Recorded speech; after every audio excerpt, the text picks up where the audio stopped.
Bienvenue dans Femmes iconiques. C'est un espace d'activation pour les femmes d'affaires ambitieuses.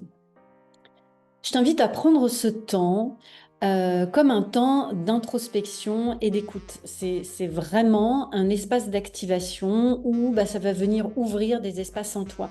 Les femmes que j'ai choisies, ce sont des femmes que je trouve spécifiquement iconiques. Pourquoi? Parce que elles ont créé un business à leur image, en dehors de ce que l'on peut dire ou imaginer des conventions. Elles ont créé un business qui respecte leur écologie et leur personnalité. Elles ont un business qui leur permet de s'épanouir et d'être dans l'épanouissement intérieur. Et elles ouvrent des voies, elles donnent des exemples pour d'autres femmes. Et c'est la raison pour laquelle j'ai voulu créer ces interviews, c'est pour ouvrir des espaces chez vous, femmes d'affaires qui allez écouter, pour vous dire, ah yes, je ne suis pas toute seule à ressentir, à traverser ces moments-là.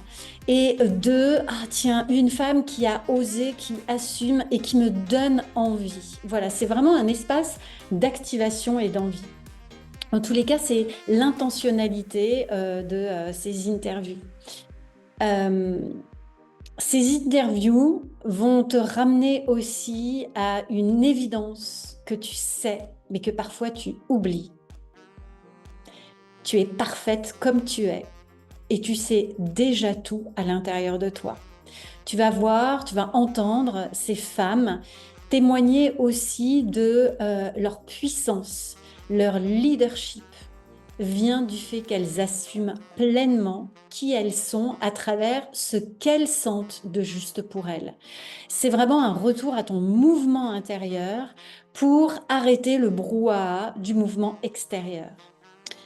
Pour celles qui ne me connaissent pas, je suis Julie Girard, coach d'affaires. Je suis installée à Bali depuis une petite année avec ma famille, mon époux et nos deux adolescents. J'ai créé le mouvement iconique à destination des femmes d'affaires pour justement créer des signatures dans leur industrie, ouvrir des possibles qui ne se font pas ou qui ont ou que nous avons l'impression qu'il ne peut pas se faire. Or, ce sont ces femmes-là qui ouvrent ces possibles et ouvrent la voie pour les autres femmes. Bienvenue dans cet espace iconique, merveilleuse écoute. Prends un verre d'eau, un stylo et on se retrouve après.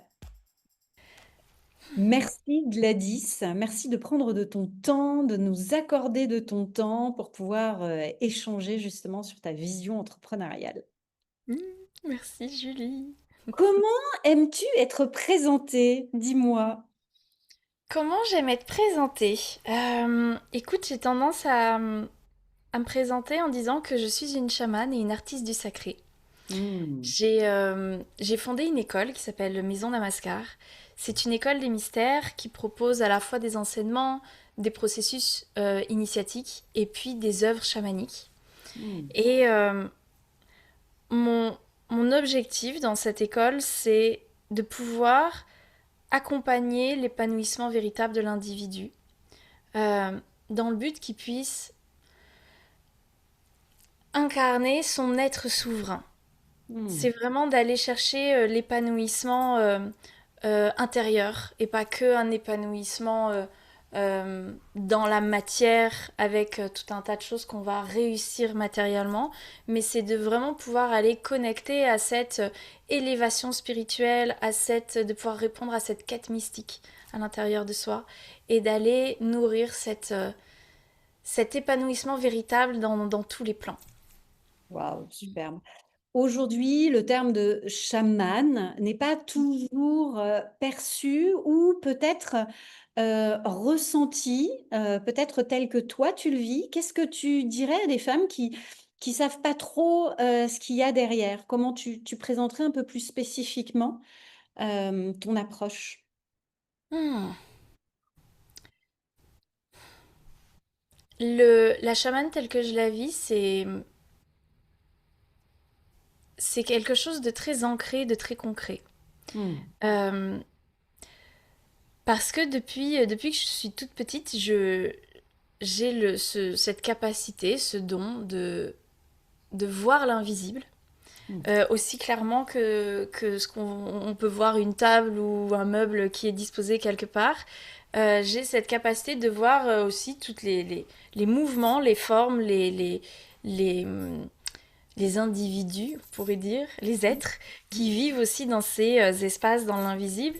Et, euh, et j'ai toujours cru que c'était normal, puis que tout le monde voyait ça. Puis c'est à mes 12 ans que j'ai réalisé que non. Et que je me suis rendu compte que... Mais vous voyez pas tout ça? Moi, je pensais que oui. Et puis, j'ai jamais pensé à préciser, t'as bien vu la table qui est là? Bah, toi, ça fait partie de ce qui est, tout simplement. Ouais, pourquoi? Et je dirais que ma conscience a démarré comme ça, où Mm. ça a commencé à m'interpeller, à me questionner de mais qu'est-ce que c'est, puis pourquoi, et en fait, ça m'a amené. J'ai toujours eu dans ce regard cette évidence où ce monde invisible-là, pour moi, il n'est pas du coup en dehors de quelque chose, où il n'est pas à part de quelque chose. Il fait vraiment partie de ma normalité. Et j'ai appris à gérer ça. J'ai appris à comment est-ce que je pouvais être ce trait d'union avec euh, l'individu qui vient faire son incarnation terrestre et pour qui ces plans-là sont peut-être perceptibles parce qu'on les perçoit tous d'une façon ou d'une autre, mais peut-être avec moins de clarté que Mm. ça. Et pour moi, la chamane, c'est celle qui fait le pont entre cet invisible et le visible. Mm. Qui fait le pont entre tout ce qui existe au-delà de nous, qui nous dépasse complètement, et cette matière humaine dans laquelle on se sent parfois un peu limité, qui est parfois un peu limitante, qu'on prend parfois un peu trop au premier degré, alors qu'en fait derrière se cache toute une intelligence cosmique bien plus vaste et qui fait que c'est pas juste à propos de nous. Et pour moi, la chamane, c'est celle qui fait ce lien-là, qui a cette euh, capacité de lecture de l'invisible et qui est capable de la traduire concrètement dans, pour l'humain pour pouvoir lui permettre d'aller connecter à son, moi j'appelle ça son noyau divin, à cette part divine qui est à l'intérieur de nous, qui est en chacun et qui Mm. pour moi contient tous les mystères de l'univers et qui, le fait d'aller mettre en conscience finalement que tout cet extérieur, même si on le voit peut-être pas avec autant de clarté, existe quand même quelque part à l'intérieur de nous. Et pour moi, la chamane, c'est celle qui va faire ce lien-là. Donc j'ai une vision assez, euh, assez simple euh, de la vie. Mm. J'aime pas du tout le... je ne suis pas la chamane qui sensationnelle, la chamane qui démonstrative, qui va amener beaucoup de grandiose et Folklore un peu parfois. ouais, de folklore, de spectaculaire. Ouais. Je crois profondément que la spiritualité est quelque chose de simple, de doux, et finalement, qui justement parce que ça passe inaperçu, contient une richesse Mm. précieuse. Et Carrément. donc, je dirais que je suis juste quelqu'un de comme tout le monde, une humaine comme tant d'autres, mais qui a cette capacité d'aller connecter avec peut-être plus de facilité, plus d'évidence sur ces plans-là. Et mon rôle, c'est de pouvoir faire cette traduction-là dans la Mm. matière. Waouh, génial, j'aime beaucoup. Et c'est vrai qu'aujourd'hui, tout ce qui est invisible, bah, parfois ça parle pas au monde de Mm. l'entreprise, ça parle pas aux femmes d'affaires ou parce que on est vraiment dans la matière, dans le concret. Et parfois, il y a des choses sur lesquelles on travaille qui sont de l'ordre de la matière et pourtant ça passe pas. Et c'est là où des métiers comme toi, des femmes comme toi sont hyper intéressantes parce qu'elles permettent justement bah, de relier, comme tu dis, ce qui n'est pas visible, mais qui pourtant est tangible et réagit vraiment. Enfin, les ondes d'Internet, on ne les voit pas et pourtant elles sont bien là. Elles produisent justement. Moi, je suis à Bali, toi, tu es en France, on peut se connecter Oui. et pourtant on ne le voit pas. Donc c'est Mm. c'est vraiment hyper important et notamment peut-être. sur des profils, alors moi je vais parler un peu de moi aussi parce que c'est aussi un peu comme ça que je t'ai connue, mais des profils ultra sensibles où Mm. on sent des choses sans forcément mettre de la matière dessus. Toi, tu arrives à décoder et surtout, je trouve, à accompagner justement l'individu à reprendre son leadership énergétique. Mm. Donc, des métiers comme toi sont vraiment hyper précieux et c'est aussi pour ça que je voulais justement t'interviewer, que tu puisses parler aussi de ton approche. Justement, quelle est ta vision d'entreprise? Comment tu vois les choses et la direction que tu donnes à ton entreprise? La direction que je vois, c'est... Il y a plusieurs choses. La première, c'est de pouvoir aller créer un succès intérieur. Hmm. Parce que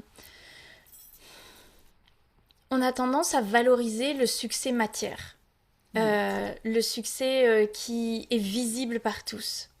Et on a souvent cette idée que pour réussir, pour se réaliser dans notre vie, on a besoin d'un succès matière qui est un peu codifié.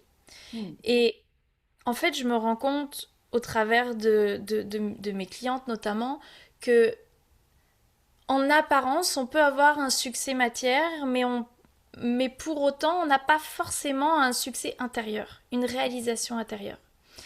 Et c'est ce qui, très souvent, crée ou cette course un petit peu au prochain niveau d'objectif matière qui fait qu'on se pose un super gros objectif, on réussit à le réaliser parce qu'on peut tout à fait créer des succès dans la matière sans être ouvert à la spiritualité, mais, euh, mais qui fait que dès qu'elles atteignent cet objectif-là, il y a comme un peu un ah, c'est super, ça nourrit, puis assez rapidement, il y a quelque chose qui retombe et qui fait qu'on cherche de nouveau le prochain niveau de réalisation matière encore plus extraordinaire qu'on pourrait poser. Puis il y a comme cette course Hmm. à encore plus, encore plus, encore plus dans la matière.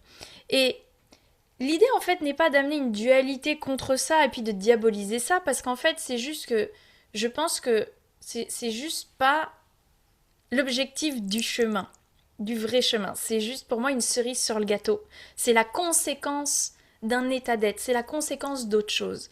Et je pense que euh, pour moi, qui vraiment me remplit et me nourrit, c'est de me dire que oui, s'il y a un succès matière génial, mais c'est pas lui qui va faire mon vrai succès intérieur et ma vraie réalisation intérieure. Et ce qui Hmm. compte pour moi, c'est de me dire comment est-ce que je crée ce succès euh, intérieur, ce sentiment de je suis tellement heureuse dans ma vie, je sens que je suis à ma place, je sens que je fais exactement ce que je suis venue faire ici, je sens que j'ai mon âme qui pétille, qui est heureuse, et qui, je pense que quand on se dirige vers ce type de succès-là, le succès matière est juste une conséquence naturelle. Ça devient Hmm. plus quelque chose à rechercher, ça devient juste quelque chose qui, ben, À récolter. Hmm. exactement. Hmm. Et c'est ça que, c'est un peu ça, moi, ma vision de mon entreprise, c'est toujours de me dire comment est-ce que tu peux, comment ton entreprise peut venir nourrir ce succès intérieur et comment est-ce que je peux amener ce qu'on appelle en chamanisme ma médecine personnelle, c'est-à-dire qu'est-ce qui fait que je suis unique, qu'on est tous uniques, et que même si on fait quelque chose d'un peu commun à quelqu'un d'autre, finalement, en fait, on le fait complètement différemment, parce qu'on le fait avec notre couleur, parce qu'on le fait avec notre sensibilité, notre regard, nos expériences, notre vision, nos forces, et où je me dis, bah moi, mon entreprise, c'est quelque chose qui me permet d'offrir ma médecine personnelle au monde, de pouvoir y contribuer, de pouvoir vraiment prendre ma place, et puis de pouvoir être cet espace, ce que j'aime appeler ce refuge du sacré. Je Hmm. pense qu'aujourd'hui, on est dans un monde où le sacré est assez controversé, et finalement, dans la pureté qu'il a, je trouve qu'il mériterait à ce qu'on le remette au centre.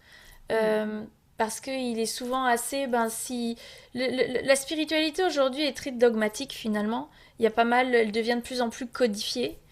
Et alors que le sacré est quelque chose de simple, est quelque Mm. chose de simple, de pur, qui existe à l'intérieur de chacun de nous, juste dans cette dévotion envers nous-mêmes, euh, et, et dévotion pas dans le sens égocentrique, ou juste dans cette notion de je m'engage envers moi-même à, à me réaliser, à juste œuvrer pour le plus grand bien, pour mon plus grand bien, pour le plus grand bien de l'autre, pour le plus grand bien du monde. C'est, je pense, quelque chose qui est bien plus vaste, bien plus pur, bien plus simple que tout ce qu'on en fait. Et, Mm.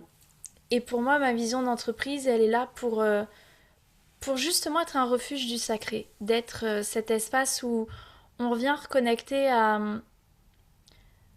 la source de ce qu'est pour moi un être humain, qui est avant tout une âme qui vient faire une expérience terrestre, qui est Mm. avant tout un noyau divin qui cherche à recréer cette union entre sa divinité et son humanité. Puis comment est-ce qu'on joue avec cette dualité illusoire permanente et qui finalement n'est qu'une illusion, mais comment est-ce qu'on fait pour petit à petit réduire cet écart-là Mm. pour qu'on puisse aller créer ce succès intérieur profond. Waouh, tellement précieux. Moi, je le vois et je pense qu'aujourd'hui, on est une période qui est assez merveilleuse parce que Mm. il y a un paradigme qui prend fin, celui de Oui, l'épuisement, du burn-out, où on était dans, comme tu dis, un succès matière, tant que j'ai pas atteint un certain chiffre d'affaires. Mais voir, oui, j'ai même vu des femmes qui se disaient, ah, mais j'ai fait que 1 million ce mois-ci, alors que j'avais prévu 3 millions, mais insatisfaites finalement, dans la oui. frustration. Et je trouve ça vraiment dommage parce que comme tu l'exprimes, en tous les cas, moi aussi, dans ma vision, c'est l'entrepreneuriat, c'est un prolongement, mais c'est pas une fin en soi.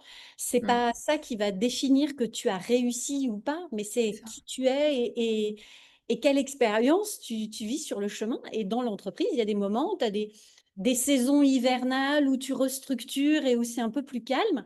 Et c'est pas pour autant que eh bien, tu n'es pas ton entreprise, en fait. Il y a vraiment cette dissociation. Donc, waouh, c'est une belle vision. Merci pour ça. Quelle, quelle a été ta plus grande peur justement sur ton chemin entrepreneurial et comment tu l'as traversé? Mm. Ma plus grande... je pense que ma plus grande peur profonde, elle est... je sais pas si on peut appeler ça une peur, mais ma quête en tout cas, ma plus... Ce qui m'attrape aux tripes, c'est de me dire que je peux ne pas me réaliser. Hmm. Tu vois, que me réaliser vraiment dans le sens mystique du terme. Hmm. Euh, et ça a toujours été quelque chose qui me prend puis qui me dirige dans ma vie. De me dire ce qui est important pour moi, c'est de vraiment sentir cet état de réalisation intérieure. Et dans l'entrepreneuriat, c'est passé par, tu sais, le fait de... On entend tellement de choses qui se disent de il faut faire ci, il faut faire ça, non pas comme ci, non pas comme ça. Tu vois, tout un tas d'injonctions Hmm. et de finalement te dire mais du coup tu dis bon bah alors ça a l'air pertinent ce qui est dit là, alors je vais écouter ça, oui mais ça aussi, puis finalement t'écoutes un peu tout partout tout ce qui se dit, puis tu mets tout ça en place, puis en fait là au milieu qui tu deviens. Hmm. Là au milieu, il y a comme un peu un bruit qui arrive et qui fait que tu te perds là au milieu. Puis moi, c'est vraiment le sentiment que j'ai eu de par moment me perdre au milieu de tout ce qui, de tout ce que je devais faire, de comment est-ce que je devais me présenter, de pas me présenter, de ce qui se faisait, de ce qui se faisait pas. Ça se dit, ça se dit pas. Oui, mais c'est que comme ci ou c'est que comme ça. Ou faut avoir telle succession d'offres et tel type de prix. Et si t'as pas ce prix-là, ça veut dire que. Et si tu l'as comme ci, c'est que t'es pas encore prête. Hmm. Et je Touchant. pense que ça, ouais, ça, je pense que ça a été. C'est du coup quelque chose quand je me perds et que je mets, du coup, que je me laisse détourner de qui je suis profondément, qu'en fait je remets juste mes antennes à l'extérieur et que je perds, tu vois, ce regard de. Mais en fait, Gladys, tu sais déjà profondément ce qui est bon et juste pour moi, comme on sait tous pour nous-mêmes qu'est-ce qui est bon et juste pour nous, Mm. et de finalement de revenir et de ne pas se laisser enfermer par des conditionnements. Ça, Mm. je pense qu'à chaque fois, ce que ça vient réveiller, c'est cette peur de mais et si du coup tu t'étais pas à ta place, tu vois, et si finalement tu te réalisais pas et t'étais pas pleinement aligné, et c'est quelque chose que j'ai vécu aussi fort parce que c'est quelque chose que j'ai expérimenté, ça, cette perte-là, Mm. qui a entraîné chez moi, bien qu'il y avait d'autres choses, mais je sais que ça a joué, ça a entraîné chez moi une maladie Mm. qui m'a qui a été assez grave, puis qui m'a mise en fauteuil roulant. C'était une maladie génétique, neurologique, où en l'espace de 6 mois, j'ai perdu l'usage des jambes, des bras, en partie de l'élocution. Puis j'étais en fauteuil roulant pendant plusieurs années. Et j'ai vraiment vécu ce que c'est que de ne plus pouvoir agir dans la matière, de ne plus Mm. pouvoir passer à l'action. Mm. Et ça a été assez terrible parce que à l'intérieur, j'avais toute cette capacité de pouvoir penser, raisonner, réfléchir, mais je pouvais pas l'acter, je pouvais pas la mettre dans la matière. Et en fait, de sentir que, euh, mais si finalement on passe pas à l'action, qu'est-ce que... Oui, Comment je peux dire? avoir plein de grandes idées, mais si derrière tu peux pas les nommer, tu peux pas les Préciser. incarner, il y Ouais. a quelque chose d'extrêmement frustrant et très contractant à l'intérieur. Et où je me suis rendu compte que derrière ça, entre autres, derrière cette maladie, un de ces messages, parce que quand il y a une maladie comme ça qui arrive, il y a toujours plein de messages derrière, mais un de ces messages était entre autres mais en fait, il a dit ce qui t'a envie d'être. Et si tu avais cette chance aujourd'hui de pouvoir être qui tu es, de pouvoir... si tu avais cette seconde chance, qu'est-ce que tu ferais, qui tu serais? Qu'est-ce que tu offrirais au monde? Quelle place est-ce que tu prendrais? Puis je me suis vraiment à un moment engagée envers moi-même de me dire, à partir de maintenant, je ne vais aller que vers ce qui est juste et bon pour moi. Et je Mm. vais oser profondément être moi, puis faire ce qui m'appelle, ce qui fait vibrer mon cœur, tout simplement. Et petit à petit, ça m'a réussi. Mm. Avec toutes les autres choses que j'ai choisi de changer, de mettre en place dans ma vie, et qui a fait que, par miracle, j'ai commencé à avoir cette maladie qui était dégénérescente, commencer à s'arrêter, puis commencer à Wow. s'inverser, et faire Wow. que j'ai... C'était absolument pas prévu. Moi, j'avais juste prévu de pouvoir me réaliser intérieurement. J'avais absolument pas prévu de rouvrir mon entreprise un jour. Je pensais que c'était Wow. terminé pour moi. Puis Mm. finalement, c'est là où, tu vois, quand tout à l'heure je parlais de ce succès intérieur qui finalement te permet de créer un succès matière, où je me Mm. suis juste focalisée sur qu'est-ce qui est bon profondément juste pour moi. Comment est-ce Mm. que moi je peux me réaliser? Comment est-ce que je peux aller vers ce qui est profondément, ce qui m'appelle Mm. profondément, au-delà de tous ces conditionnements, il faut, je dois, blablabla. Et finalement, ça m'a amené à ben oui, et en plus, tu vas pouvoir ouvrir ton entreprise, puis en plus, tu vas pouvoir euh, expandre encore plus et transmettre ton message encore plus. Et ça, tu vois, c'est quelque chose qui reste à l'intérieur en moi, de me dire toujours, Mm. où je me ramène régulièrement en me disant, Gladys, est-ce que là, tu es en train de marcher le chemin de quelqu'un Mm. qui t'a fait croire que c'était ce chemin-là, le bon, ou est-ce que tu es Mm. en train de marcher ton chemin? Wow. C'est vraiment ça, je pense, ma petite alerte, tu vois. Carrément. Parce que Ouais. derrière, ma peur, c'est de me dire, oh, je voudrais pas arriver à la fin de ma vie et de me dire que j'ai marché le chemin de quelqu'un d'autre. Waouh, tu m'étonnes. Surtout que ça passe tellement vite. Merci Oui. parce que ça, c'est énorme. C'est quand même une pépite et pour accompagner des femmes qui ont 40, 50 ans, qui ont, fait grandir aussi des enfants, qui ont, fait des business florissants et cetera. Parfois, c'est des prises de conscience qui arrivent à ce moment-là en se disant: «Mais en fait, je me suis enfermée dans un rôle, dans des injonctions familiales, transgénérationnelles, sociétales qui correspondent pas à qui je suis». Et le fait d'entendre ton témoignage, en plus, avec cette illustration matière, puisqu'aujourd'hui tu marches, tu parles super bien, tu as un beau business, tu réussis bien. C'est vraiment un bel exemple. Et aujourd'hui aussi, je trouve qu'on est dans cette époque charnière où, oui, il y a ChatGPT, oui, tu es connecté partout, partout dans le monde, mais avant tout, c'est une connexion à soi, quoi.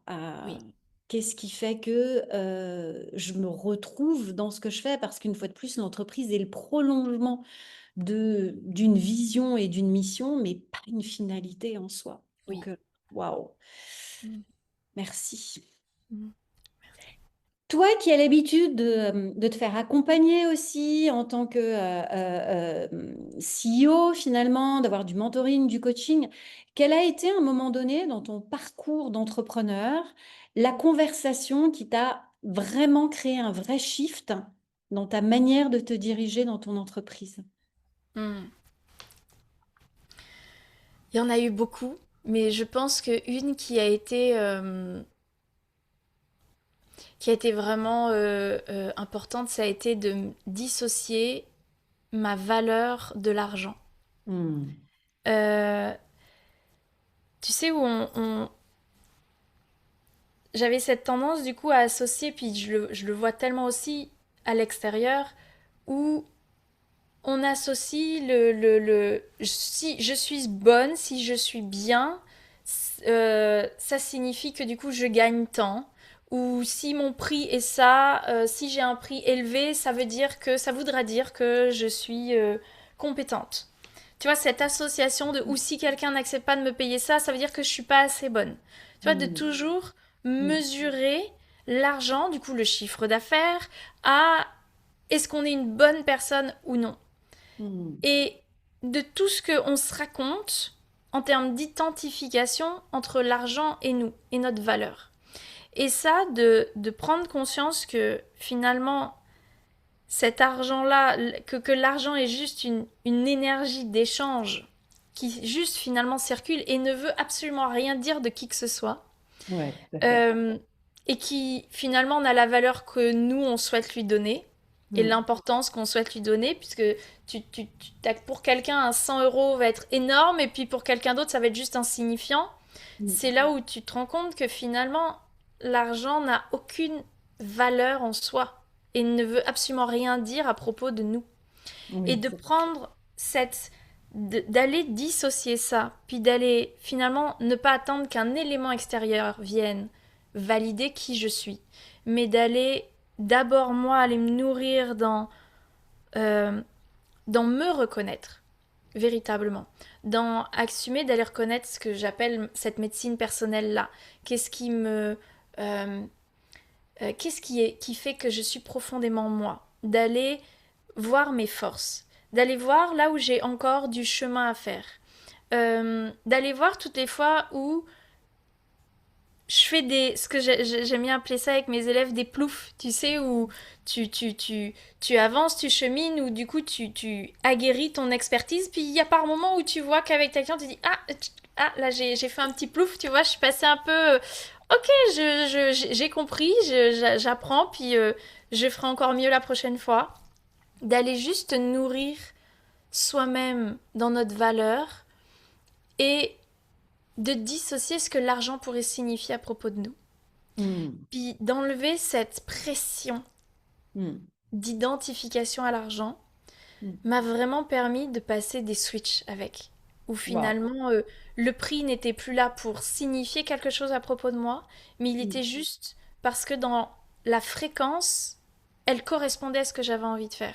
Et Hmm. elle voulait rien dire non plus à propos de mes clientes.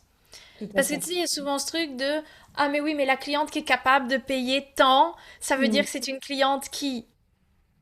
Hmm. Mais c'est encore du coup s'identifier à l'argent en fait. Exactement, exactement. Et si nous on se redonne juste cette valeur à nous au-delà de justement toutes ces circonstances extérieures, de de tout ce que signifie la matière à propos de nous, et de remettre l'argent là où il est dans cette énergie sacrée, noble, de juste c'est un échange, c'est une fréquence, c'est une vibration qui va ouvrir des portes, qui ouvre des possibles, à des nuances complètement différentes pour chacun.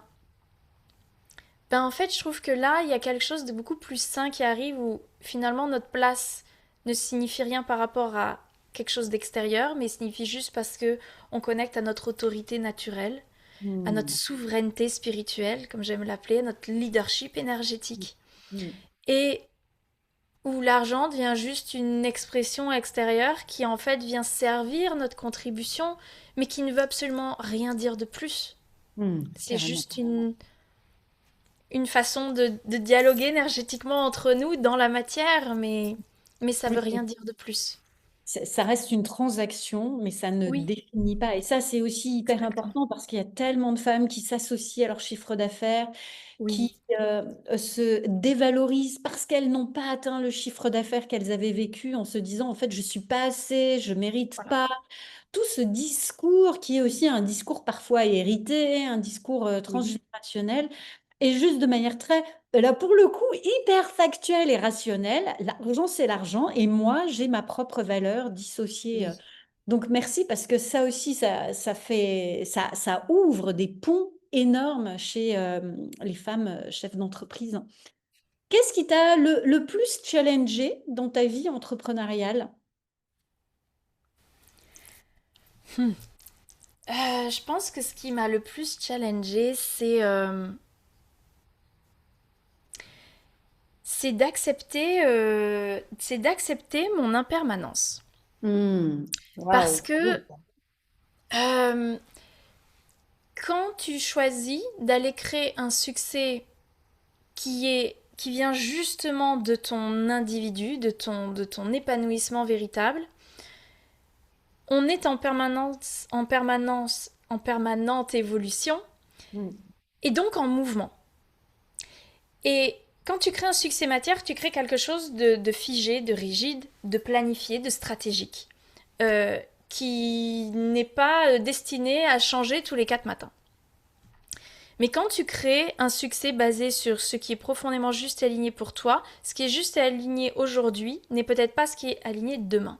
Hmm. Et le fait de mettre en priorité sa réalisation spirituelle, individuelle, personnelle, en priorité par rapport à ce succès matière et de croire, d'avoir la foi pure, profonde que ce succès matière ne sera que la conséquence de ce succès intérieur, demande d'avoir une écoute à qui on est, qui est extrêmement fine, puis d'accepter que, bah, en fait, ça c'est déjà plus juste. J'ai proposé ça, c'était juste aujourd'hui, Hmm. puis demain ça ne l'est plus. Hmm.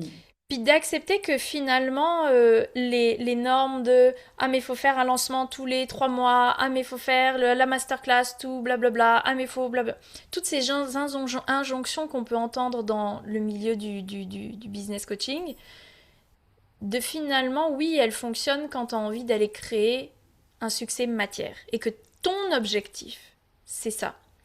Et ça veut pas dire que moi, mon objectif, c'est pas ça. Ça veut dire que c'est pas que ça. C'est-à-dire Hmm. que pour moi, ça, c'est juste la conséquence. C'est la cerise sur mon gâteau.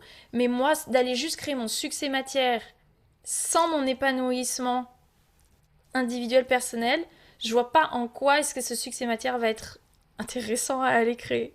Ouais, carrément. Donc, mais ça impose déjà d'être souvent d'oser sortir des jugements, Hmm.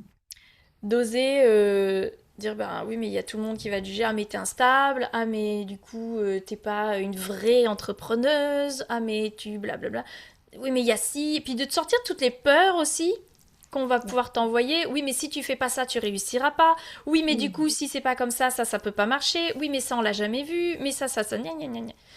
Et en fait d'aller sortir de tout ce brouhaha et d'aller juste accepter que c'est impermanent et l'impermanence est inconfortable. Parce que Hmm. nous, en tant qu'êtres humains, ce qu'on aime, c'est la sécurité et la stabilité. Et on aime ce qui est connu. Quand les choses ne bougent pas. Et d'aller accepter de créer un entrepreneuriat qui est basé sur cet épanouissement véritable est extrêmement challengeant. Hmm. Parce qu'il demande d'aller à plein de moments dans l'inconnu, de parfois avoir la foi en quelque chose qui ne s'explique pas. Et ça, je pense que c'est un de mes plus grands challenges, c'est d'arriver à entendre le brouhaha et au milieu de ce brouhaha-là, arriver à faire suffisamment le silence à l'intérieur pour me dire non, mais en fait, moi, ma ligne directrice, je suis sur Terre pour me réaliser, pour m'élever spirituellement, pour euh, vivre cet épanouissement profond, véritable. Donc en fait, mon objectif c'est ça, puis de se ramener à ça, puis à toutes les conséquences confortables et inconfortables que ça amène. Mais ouais, non, mais c'est hyper. Pour moi, c'est hyper important. D'abord, c'est comme ça que moi, je définis une famille conique, c'est-à-dire qu'elle suit son propre mouvement intérieur, mais pas le mouvement extérieur qui bah, l'environne ou parfois lui est imposé parce que bah, ce sont aussi toutes les techniques de stratégie d'affaires sont des techniques masculines, sont des techniques qui sont un peu figées et un peu rodées. Et en plus, bah, le féminin, c'est cyclique, c'est variable et c'est aussi comme ça qu'on peut faire des pivots. Il y a tellement d'histoires de femmes qui ont fait des pivots en s'écoutant, en passant ces phases bah, d'hiver parce qu'elles ont senti que l'entreprise devait évoluer d'une autre manière, que personne n'y croyait, mais que finalement, bah, c'était le bon chemin. Donc je pense que là, tu mets aussi le doigt sur quelque chose qui est hyper important, c'est de se faire confiance en fait. Tu l'as dit à plusieurs reprises, mais en fait, moi aussi, je suis convaincue que chaque femme sait beaucoup mieux que ce que les autres mentors, coachs, amis, partenaires. C'est son propre mouvement intérieur et c'est d'accepter aussi sans jugement que à un moment donné, tu aies envie de faire un pivot et que ce soit aligné, quoi, que ce soit C'est ça, juste. Ouais, et c'est ça. c'est toute la puissance de l'entrepreneuriat avec ce Mm. côté, oh my gosh, qu'est-ce que je suis en train de faire? Mais oh, Mm. je le sens. C'est ça, Waouh, c'est ça. excellent. Comment justement tu vois l'entrepreneuriat de demain et peut-être plus spécifiquement l'entrepreneuriat féminin? Eh bien, je le vois comme un entrepreneuriat qui va être profondément, qui va remettre l'être au centre, Hmm. qui va profondément être aligné euh, à ce sacré. Tu vois, à cette quête qui finalement... euh, j'avais un maître spirituel qui disait ça, nous ne sommes pas sur Terre pour gagner des sous. Et c'est souvent entendu au premier degré comme ah bon, donc du coup, si tu es spirituel, ça veut dire que tu rejettes l'argent. Alors qu'en fait, absolument pas. Non, pas du tout. C'est pas comme ça qu'il faut l'entendre. C'est dans le sens où on n'est pas c'est pas notre but en Hmm. tant qu'âme de réaliser ça. C'est encore une fois, c'est juste une conséquence d'être. Hmm. Mais l'objectif pour lequel on vient tous, je pense, c'est de justement aller pouvoir se rapprocher de ce noyau divin et de pouvoir euh, rayonner encore plus depuis un espace sacré. Puis je pense vraiment que quand on va, plus on crée une entreprise depuis cet espace, plus on a un impact massif dans le monde. Et massif, encore une fois, n'est pas non plus à entendre en termes de quantité. Ah oui, mais moi j'ai un petit business, donc du coup je ne peux pas être là. Ça n'a absolument rien à voir, encore une fois, avec la forme extérieure que ça prend. Puis parfois on peut être une femme tellement impactante en juste accompagnant 10 personnes, parce que ces 10 personnes elles-mêmes vont faire ça, mais si ces 10 personnes n'étaient pas accompagnées par cette personne-là, elles pourraient pas avoir l'impact qu'elles ont. Donc finalement, c'est encore une fois pas par rapport à l'extérieur ce qui semble être, ah, mais elle accompagne plus que moi. C'est en nombre, c'est juste de se dire mais où est-ce que où est-ce que tu as ta place dans ce grand océan de la vie? Où Hmm. est-ce que juste tu as ta place? Et où est-ce que c'est juste facile, c'est juste naturel pour toi? Euh, Parce que je pense que là où on touche à notre divin, il y a quelque chose d'extrêmement qui semble d'ailleurs même tellement facile que on a beaucoup toutes ces injonctions en Occident que ça doit être dur, qu'il faut mériter, et où à chaque fois que ça devient facile, parce qu'en fait on est juste en train de s'approcher de notre médecine personnelle, il y a un peu comme maintenant, mais du coup je mérite pas, parce que là ça devient trop simple. Il y a tout ce jeu qui arrive, puis je Ouais. trouve de se ramener à, mais non, mais c'est justement plus ça va être facile, plus ça va être simple, plus tu vas recevoir avec aisance, avec justement sans chercher à à tout Mm. stratégifier, et mais Mm. juste parce que ça va venir, parce que tu es, Mm. bah, bien évidemment que ça vient, parce qu'en fait, ça part plus du même espace intérieur. Complètement. Mm. Et, et, et ça fait partie d'ailleurs de ma contribution et de ce que je crée dans mon entreprise, c'est de pouvoir vraiment se créer ce refuge du sacré, parce que je pense qu'on en a de plus en plus besoin, d'avoir des espaces où on peut venir se rappeler qui on est, de pouvoir revenir à la source, de se rappeler que dans toutes ces tâches qu'on a à faire quotidiennes, de tous ces objectifs, ces challenges qu'on se pose et qu'on rencontre, on entend, qu'on se dit ah mais non il faut poser des objectifs, tes résolutions, où on est constamment en fait amené là-dedans et c'est chouette, il y a du bon là-dedans. Tout à fait. Mais je pense que c'est toujours à contrebalancer avec Tout à fait. une part de sacré, une part de pas se perdre là-dedans puis te rappeler mais oui mais t'es bien plus vaste que ça. T'es pas juste Mm. un humain venu réaliser tout un tas d'objectifs sur Terre. Mm. Et ça, c'est oui l'entrepreneuriat de demain pour moi, puis c'est en même temps aussi vers ça que je tends et comme ça que je contribue avec mon entreprise, c'est de pouvoir offrir à toutes ces femmes qui ont envie de créer, d'impacter le monde, de créer des entreprises qui partent depuis un autre espace intérieur et qui ont envie d'avoir un endroit où elles peuvent venir nourrir ce sacré pour pas oublier, puis de se ramener Mm. continuellement, puis de créer cette belle balance entre humain et divin. Mm. Bah, je fais partie de celles qui viennent rappeler que oui, mais il y a aussi le divin qui fait partie. Waouh, génial. Génial. Et Mm. ça me fait penser, justement, je lisais un article sur l'évolution de l'intelligence artificielle Mm. avec maintenant, finalement, on ne sait pas vraiment qui est derrière, parce que finalement, avec l'intelligence artificielle, tu peux avoir accès à plein d'informations, tu peux transformer des vidéos, tu peux faire passer des messages où tu sais plus si c'est du vrai ou pas. Et finalement, ça ramène, je trouve, encore plus à, bah, c'est pour ça que ça demande d'être encore plus à l'intérieur de soi Oui, pour sentir si c'est juste ou pas. Parce oui, qu'aujourd'hui, c'est plus sur l'extérieur que l'on va pouvoir s'appuyer pour sentir si c'est juste ou pas, jusqu'à, je lisais quand même, ça peut aller très loin, créer des extraterrestres par des drones ou par des hologrammes pour avoir la sensation de se faire envahir. Et du coup, si à l'intérieur de toi, tu ne sais pas faire la différence avec ces éléments virtuels, bah, mm, finalement, tu te fais happer. Et je trouve que justement, ce que tu nourris et ce dans quoi aussi on s'inscrit dans le mouvement iconique, c'est vraiment de revenir à l'intérieur de soi parce que, bah, oui, une fois de plus, comme tu le dis, on a toutes les réponses à l'intérieur de nous. bien sûr. Puis je pense que tu sais, la force que nous avons en tant qu'être humain et que l'intelligence artificielle ne pourra jamais égaler, c'est que justement on a une part divine. Mm. On n'est pas que humain. Si on n'était que humain, l'intelligence artificielle du coup serait notre égal, puis Ah, bien finalement à sûr. quoi on sert.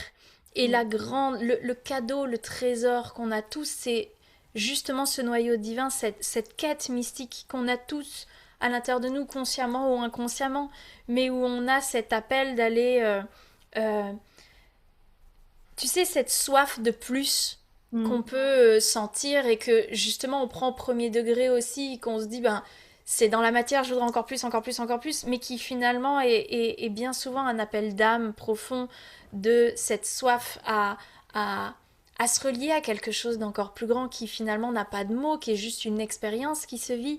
Et je pense que ça, c'est quelque chose qui fait notre force par rapport à tout ce monde extrêmement connecté d'intelligence artificielle qui arrive, c'est de se rappeler que oui, mais l'intelligence artificielle ne pourra jamais connecter au divin, ne pourra jamais aller connecter à cette part du sacré dans cet état. L'état d'être est quelque chose que l'intelligence artificielle ne connaît pas.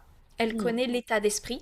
Ça Mm. peut être en état d'esprit, en mindset, elle est excellente.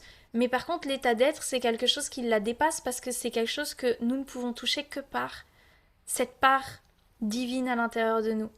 Et ça, je pense que c'est ce qui va faire notre force et la force de tous les entrepreneurs qui vont accepter de remettre cette part-là au centre, mais qui va demander d'avoir des espaces aussi où on va le nourrir, Mm. de comment est-ce qu'on va lui donner encore plus de place et d'apprendre comment est-ce qu'on fait finalement nos actions plus depuis uniquement notre état d'esprit, mais aussi depuis notre état d'être. Et d'avoir Carrément. ces espaces-là pour aller le nourrir, je pense que c'est ce qui fera la force des entrepreneurs de demain. Ouais, carrément, carrément. Quel message justement tu aimerais offrir à ces femmes qui nous écoutent comme message de fin? Je dirais ça serait d'oser d'aller se poser la question à quoi est-ce que quel est le prochain choix que je ferais si je m'autorisais à aller mettre en priorité mon succès intérieur plutôt que mon succès matière. Hmm. Qu'est-ce que ça changerait dans mon regard, dans ma façon d'avancer? Est-ce que ça me demanderait d'oser faire différemment? Est-ce que ça me demanderait d'oser changer des choses? Euh, qu'est-ce que qu'est-ce qui bougerait si juste je considère le succès un peu autrement? Et Carrément. de voir quand on remet au centre de notre entreprise cet être divin véritable qui a juste cet appel d'aller créer cet épanouissement profond, d'aller connecter à cet être souverain spirituel, qu'est-ce que ça bouge, puis d'oser aller peut-être lui répondre. Carrément, ce sera un merveilleux cadeau. Merci de ce cadeau, Gladys. Avec Merci plaisir. infiniment pour ce temps, ces conversations et voilà, ces partages authentiques. En dessous de la vidéo, on va remettre tous les liens pour pouvoir te retrouver pour celles qui ont envie de te suivre dans ce succès intérieur. Et puis, bah, nous, on se dit à très bientôt sur les réseaux ou ailleurs. Merci. Merci. Merci d'avoir écouté cette interview de femmes iconiques. Cette conversation a certainement ouvert un espace en toi. Je t'invite à faire rayonner ton message. Déjà, à le communiquer sur tes réseaux en nous taguant et en nous partageant en quoi cette interview vient ouvrir, faire prendre conscience des choses dans ta manière de leader ton business, de diriger ton business et dans ce que cela t'inspire. Peut-être que voilà, il y a une vérité qui t'a traversé et que tu as envie de partager. Peut-être que tu as envie d'enclencher des actions. Et d'ailleurs, je t'invite à l'issue de ce partage sur tes réseaux de mettre en pratique quelque chose pour toi. Tu le sais, la transformation ne vient pas seulement de l'écoute, elle vient également du mouvement intérieur. Et une fois de plus, c'est l'intentionnalité de ces interviews, c'est de créer un mouvement à l'intérieur de toi pour te permettre d'être davantage aligné avec ta vérité, aligné avec ta vision du business, aligné avec ta signature iconique pour que ton entreprise soit un véritable levier d'épanouissement et de rentabilité, mais qu'il ne soit plus cette boîte qui enferme et qui comprime. Avec joie de continuer ce chemin ensemble. En dessous de cette vidéo, tu retrouveras les liens l'invité de cette interview où je t'invite à la suivre sur les réseaux sociaux, à regarder ce qu'elle propose, ainsi que tous les liens pour rejoindre le mouvement iconique et continuer ensemble ce chemin sur cet épanouissement entrepreneurial. Ensemble, créons des entreprises qui nous épanouissent, qui servent le monde et permettent au monde de respirer davantage. À très vite.